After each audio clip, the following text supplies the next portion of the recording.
सच्ची और अच्छी खबर लखनऊ दर्पण न्यूज।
यहाँ के निवासी, यहाँ के निवासी चछुआ उन्हीं की बदौलत शिक्षा पाया, उन्हीं की हुई मेहरबानी।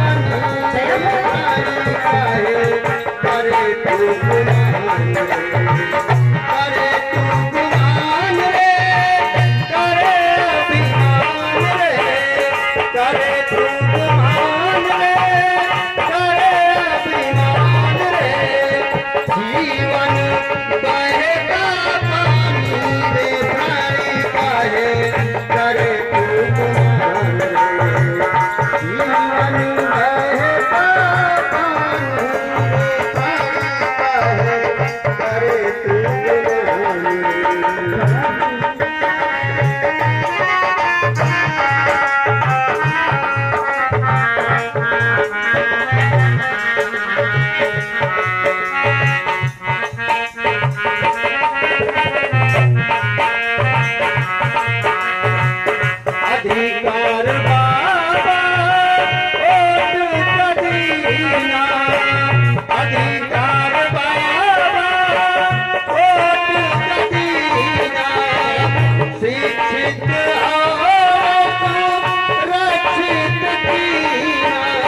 134वीं जन्म जयंती के अवसर पर उपस्थित हुए हैं।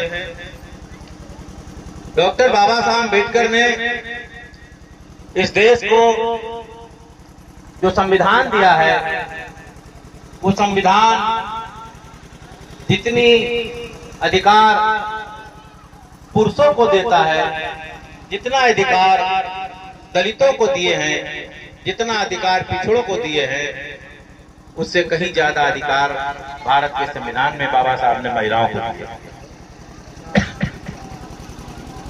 आप कोई बता सकता है, कोई भी धर्म हो, कोई भी धर्म हो, चाहे वो सनातन धर्म हो, चाहे वो मुस्लिम धर्म हो, चाहे वो क्रिश्चियन धर्म हो, चाहे वो बौद्ध धर्म हो, चाहे कोई भी धर्म हो, आप बता सकते हैं सनातन धर्म में 4 शंकराचार्य हैं, लेकिन एक भी शंकराचार्य उसमें महिला नहीं है?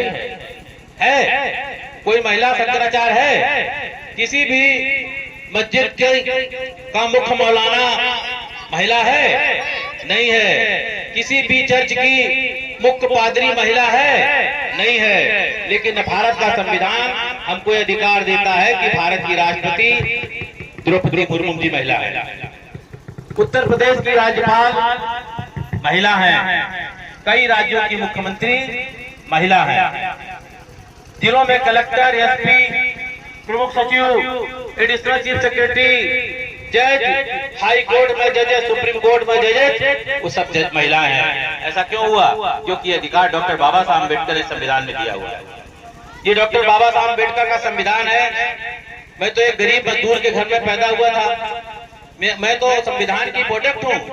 अगर संविधान बाबा साहब ने नहीं बना कर दिया होता तो शायद मैं इंजीनियरिंग नहीं कर सकता था, शायद मैं LLB नहीं कर सकता था, शायद मैं PhD नहीं कर सकता था। मित्रों, ये डॉक्टर बाबा साहब अम्बेडकर के संविधान की देन है कि जब मैं सरकारी सेवा में आया और मैंने जब लॉ करने की सोची तो मेरे सामंतवादी मेरे अधिकारियों ने, उच्च अधिकारियों ने मुझे लॉ करने से मना कर दिया। कहा आप LLB नहीं कर सकते हो, आप MTech कर लो, मैं आपको परमिशन दे दूंगा। मैंने कहा नहीं, मैं तो सर LLB करना चाहता हूँ। कहा ना, LLB नहीं करने दूंगा। मैंने कहा सर मेरी इच्छा है लॉ करने की। बोले तुम्हारी इच्छा तो गवर्नर बनने की है, या मैं तुम्हें गवर्नर बना दूंगा?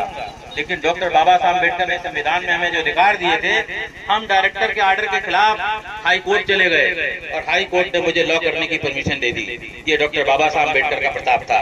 ये डॉक्टर बाबा साहब अम्बेडकर के बनाए हुए संविधान की ताकत थी कि मेरा प्रदेश सरकार से झगड़ा हुआ और प्रदेश सरकार के ऑर्डर के खिलाफ मैं इस कोर्ट चला गया और कोर्ट ने मुझे लॉ करने की परमिशन दे दी। अब सोचिए, अगर संविधान ने हमको ताकत नहीं दी होती तो जैसे हमारे पिताजी बचपन में ठाकुर साहब की लाठी खा के जमीन पड़ जाते थे ना, मैं प्रदेश सरकार की लाठी खा के जमीन पड़ जाता। लेकिन मैंने ऐसा नहीं किया, क्योंकि मेरे साथ डॉक्टर बाबा साहब अम्बेडकर का संविधान था।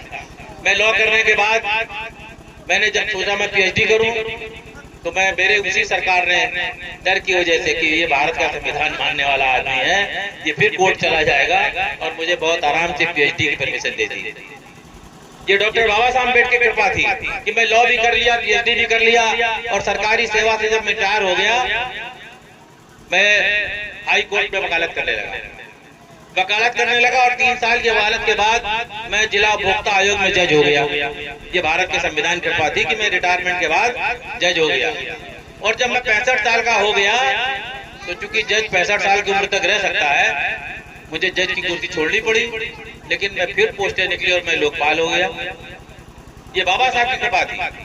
जब मेरा इंटरव्यू हो रहा था शासन में, 153 लोग आए हुए थे इंटरव्यू देने। 153 लोगों में कई रिटायर्ड, मेरे कई DM रह चुके थे, मेरे कई कमिश्नर भी रह चुके थे, कई मेरे DIG भी रह चुके थे, कई मेरे IG भी रह चुके थे। बड़े बड़े पदों पर काम करने वाले लोग लोकपाल पद के लिए आवेदन किए थे और वो आवेदन देने के बाद इंटरव्यू में आए थे। मैंने सोचा था कि ये सरकार में बेईमानी हो जाएगी और शेड्यूल कास्ट के लोगों के साथ न्याय नहीं होगा, लेकिन मुझे लगा कि चीफ सेक्रेटरी भारत सरकार के सचिव मिल के जो 9 लोगों की कमेटी थी वो किसी न किसी IAS को लोकपाल के पद पर चयनित करेंगे। लेकिन जब रिजल्ट निकला तो 3 लोगों के पैनल में मेरा नाम नंबर 1 पर था। ये बाबा साहब अम्बेडकर की कृपा थी, भारत का संविधान कृपा थी कि 153 लोगों में आपका भाई 3 लोगों के पैनल में नंबर 1 पर आया और नंबर 2 पर एक IAS ऑफिसर आए जो मेरे कमिश्नर रह चुके थे। नंबर 3 पर एक एडिशनल कमिश्नर फाइनेंस आए जो मेरे साथ काम कर चुके थे। साथियों, अगर डॉक्टर बाबा साहब अम्बेडकर ने संविधान नहीं बनाया होता, हमको अधिकार नहीं दिया होता, तो मैं ना तो PhD कर सकता था, मैं लॉ कर सकता था। और मैं लोकपाल पद के चयनित हुआ और हमने लोकपाल पद का तत्काल ज्वाइन किया। मेरे कई साथियों ने कहा इतने रुपए ले लो यार, तुम ज्वाइन मत करो, अगर तुम ज्वाइन नहीं करोगे तो दूसरे नंबर पर मैं ज्वाइन कर लूंगा। मैंने कहा रुपया हमको क्या चाहिए, हमारे तो सारे बच्चों की शादी हो गई है, मैं तो नाना दादा बन गया हूँ, मुझे सरकार बढ़िया की पेंशन भी देती है, मेरे पर कोई लायबिलिटी नहीं है, मुझे तो अपने समाज की सेवा करनी है और भ्रष्टाचार मुक्त भारत बनाने में प्रधानमंत्री जी का सहयोग करना है। और मैंने लोकपाल पर ज्वाइन कर लिया। आज हालात ये कि जब मैं डिप्टी कमिश्नर को नोटिस भेजता हूँ वो मेरे सामने खड़ा रहता है, सर बोलता है ना, और पैसे देने के बाद मैं सर मुझे नहीं बोलता और मैं आपके सामने आ भी नहीं लगता था। तो साथियों, आप ये मान के चलिए कि डॉक्टर बाबा साहब अम्बेडकर ने जो हमको दिया है, हम अपने रक्त की एक एक बूंद भी अगर से चुकाना चाहें तो बाबा साहब अम्बेडकर का कर्ज हम निकाल नहीं सकते, चुका नहीं सकते।